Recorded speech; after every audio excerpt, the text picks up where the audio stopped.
جب ابو بکر صدیق نے حضور کو اپنے کندھوں پر اٹھایا تو جسے کندھوں پر اٹھایا جاتا ہے اس کے پاؤں کی ایڑیاں بندے کے سینے پہ لگتی ہیں یا نہیں لگتی؟ بولیے۔ حضرت اسماعیل علیہ السلام کی ایڑیاں یہ چشمہ زمزم پہ لگی تھی، اس زمزم کے اوپر جب ایڑی لگی اور رب نے چشمہ جاری کر دیا، حضور پاک سے 600 سال پہلے حضرت عیسیٰ علیہ السلام کا دور ہے، حضرت عیسیٰ سے تقریباً کوئی 3000 سال کا لگ بھگ حضرت ابراہیم علیہ السلام کا دور ہے، یہ کوئی 4000 سال پہلے حضور پاک سے، پھر 1400 سال اور کریں، 5500 سال پہلے یہ اسرائیلی روایات کے مطابق کیلکولیشن ہے، حضرت اسماعیل کا پاؤں اس پانی پہ لگا ہے۔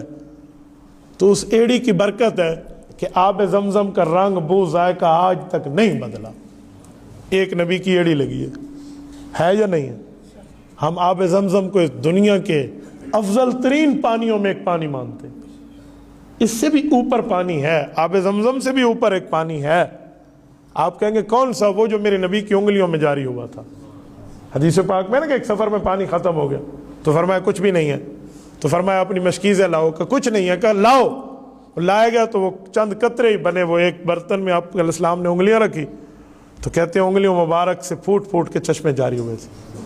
علامہ اقبال نے یہاں کہا تھا کہ وہ تو صحرا میں پیا دیتے ہیں پیاسوں کو پانی، میرے نبی کی انگلیوں میں سمندر رقص کرتا ہے، یہ اس سے افضل پانی ہے۔ لیکن آب زمزم کا بھی تو ایک مقام ہے نا، آب زمزم کے مقام سے انکار نہیں کیا جا سکتا۔ تو وہ زمزم کا پانی ہے، اسے حضرت اسماعیل کے پاؤں کی ایڑی کا اثر، ہزاروں سال گزر گئے، نہ رنگ بدلا، نہ بو بدلی، نہ ذائقہ بدلا۔